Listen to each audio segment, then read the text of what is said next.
안녕하세요. 바란예안교회 전재훈 목사입니다. 예수님께서 거라사 지방에 가셔서 군대 귀신 들린 사람을 고치신 장면이 나오잖아요.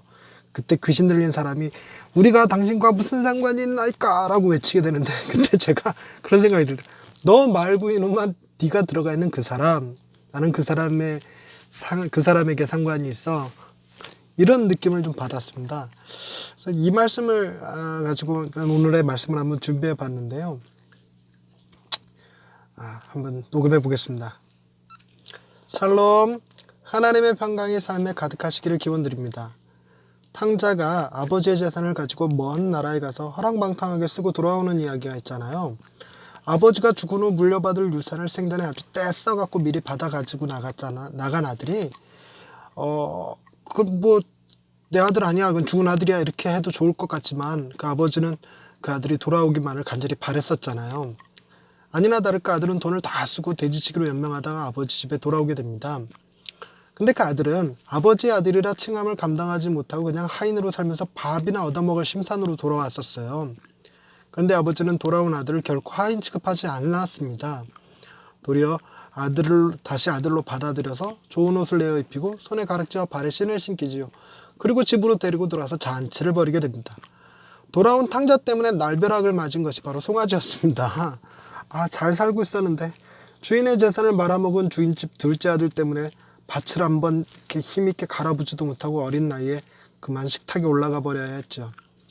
탕자 때문에 죽은 송아지 말고도 억울하게 죽은 짐승이 또 있었습니다.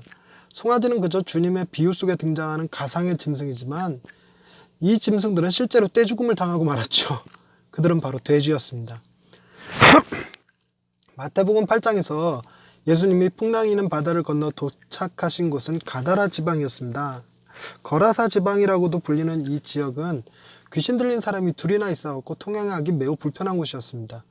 주님은 그 지역에서 만난 귀신 들린 사람들을 치료해 주셨습니다. 주님이 산상수훈의 말씀을 전하시기 전에도 사람들이 귀신 들린 사람들을 데리고 와서 고쳐주셨고 베드로의 장모님을 고친 후에도 사람들이 귀신 들린 자들을 많이 데리고 와서 주님이 말씀으로 귀신들을 다 쫓아내신 적이 있었습니다. 하지만 그때는 귀신들과 대화를 나누지 않으셨지요. 하지만 이곳 가다라 지방의 귀신 들린 자들은 주님이 귀신들과 대화를 나누시게 됩니다. 다정하게 나눴던 것은 아니고요. 마태복음 8장 29절부터 31절 말씀을 보겠습니다. 이에 그들이 소리질러 이르되 하나님의 아들이여 우리가 당신과 무슨 상관이 있나이까? 때가 이르기 전에 우리를 괴롭게 하려고 여기 오셨나이까? 하더니 마침 멀리서 많은 돼지떼가 먹고 있는지라 귀신들이 예수께 간구하여 이르되 만일 우리를 쫓아내시려면 돼지떼에 들여보내 주소서 하니 아멘. 어떤 목사님이 나들은 거 하지 말라고 그랬는데 딱히 수준 있는 대화는 아니었고 주님을 알아본 귀신들의 발악 정도가 되겠네요. 좌우간 이 귀신들의 발악으로 뜬금없이 돼지들이 귀신 들려버리는 바람에 비탈로 내리달아 바다에 들어가서 몰사하고 말았습니다. 돼지들이 몰사한 이 사건으로 황당한 것은 돼지들의 떼죽음만이 아닙니다. 우선은 항구에 왜 무덤이 있었느냐 하는 것입니다. 보통의 무덤은 마을에 들어오는 입구에 만들지 않거든요. 보통은 사람들이 통행이 적은 마을 뒤편에 무덤을 만들기 마련입니다. 하지만 이 마을은 배에서 내려서 마을로 들어오는 길에 공동묘지가 있었다는 것입니다. 그리고 그곳에 귀신 들린 사람 둘을 살게 했죠. 이는 마을로 사람들이 들어오는 것을 막고 있다는 느낌이 들지 않습니까? 또 하나는 이스라엘 사람들은 돼지를 부정하다고 여기서 먹지 않습니다. 그럼에도 불구하고 이 마을 사람들은 돼지를 아주 기업 형태로다가 기르고 있었네요. 이 사람들 뭐죠? 이 사람들이 유대인이 아니거나 유대인이더라도 유대교 공동체에서 분리된 마을 같은 느낌이 들게 합니다. 돼지떼를 기르는 항구 도시라면 10중 8구 유대인들보다는 이방인들을 상대로 장사하는 사람들로 여겨지지요. 갈릴리 바다가 교통의 중심지 역할을 하다 보니까 이방인들이 이곳에서 돼지를 수급해서 먹었던 것으로 보입니다. 다시 말해 이 지역은 먹고 사는 문제로 인해 유대인들보다 이방인들 문화에 더 적응된 도시였다고 할 수 있지요. 이런 마을이다 보니 귀신을 쫓아내줘도 마을 사람들이 주님을 받아들이지 못하고 도리어 다시 배 타고 마을을 떠나주실 것을 강구했던 것입니다. 주님은 마치 어차피 떠날 것이었다 라는 듯이 배 타고 건너편으로 가서 야이로의 딸을 고쳐주십니다. 야이로의 딸이 금방 죽은 것으로 보아 가다라 지방에 오래 머물 생각도 아니셨던 것 같습니다. 그럴 시간도 없었던 것 같아요. 어찌되었건 주님이 가다라 지방에 가셔서 귀신 들린 두 사람을 고치시는 바람에 돼지들이 몰수하고 말았지만 우리는 귀신의 이 반항적 외침에 큰 깨달음 하나 얻게 되었습니다. 우리가 당신과 무슨 상관이 있나이까? 니들은 상관없지만 네가 들어가 있는 사람들은 상관있잖아. 아마도 주님은 귀신들보다 귀신 들린 사람들 때문에 그곳에 오셨던 것 같습니다. 아무도 주님에게로 이 귀신 들린 사람들을 데려다 주지 않았고 무덤에나 살면서 마을에 사람들이 들어오는 것을 막는 일, 그런 거를 하겠던 이들에게로 주님은 친히 찾아와 주셨죠. 그리고 주님은 그렇게 귀신 들려 죽어가는 돼지들처럼 죄악 가운데 죽어가는 우리를 찾아와 주셔서 우리를 대신해서 십자가에 죽어주셨습니다. 그리고 우리를 살려주셨죠. 할렐루야. 우리를 죄악에서 건져주신 하나님 아버지, 우리가 어떤 사슬에 매여 있는지도 모르는 채 죽음을 향해 끌려가던 우리를 풀어주시고 죽음이 아닌 생명으로 이끌어 주시니 감사합니다. 우리는 주님의 십자가를 이해하지 못한 채 그저 나와 무슨 상관이 있냐며 외면하던 때를 용서하여 주옵소서. 주님의 십자가가 나를 살리시기 위한 십자가였음을 깨닫고 이제는 주님의 생명으로 다시 살아가기를 원합니다.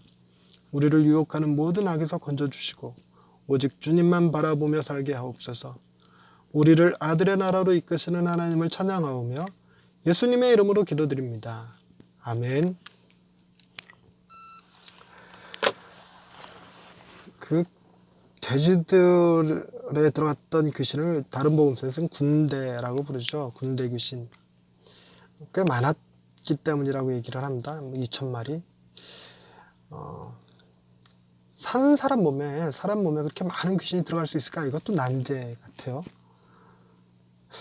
그렇게 많은 귀신이 들어갔으니까 사람들이 제어하지 못하고 쇠사슬로 묶어놔도 다 끊고 그랬던 거 아닐까 싶기도 하는데, 그러고도 살아갈 수 있다는 것도 참 놀라운 일입니다.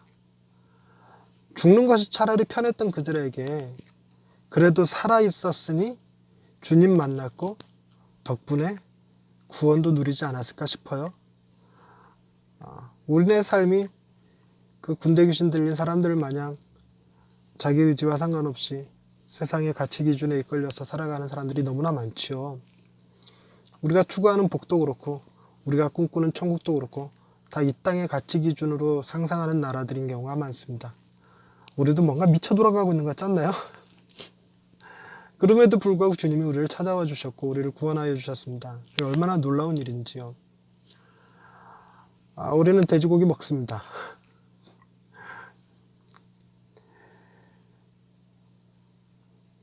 주님이 우리의 귀신을 내쫓아서 우리의 기업을 망하게 한다. 과연 우리는 어떻게 반응할까요? 주님이 그렇게 하시지 않은 거에 대해 감사합니다. 어찌됐건 다른 건 몰라도 주님이 우리를 구원하여 주셨다는 사실은 너무나도 놀랍고 감사한 일이죠. 오늘도 감사하게 하루를 마무리하실 수 있길 바랍니다. 감사합니다.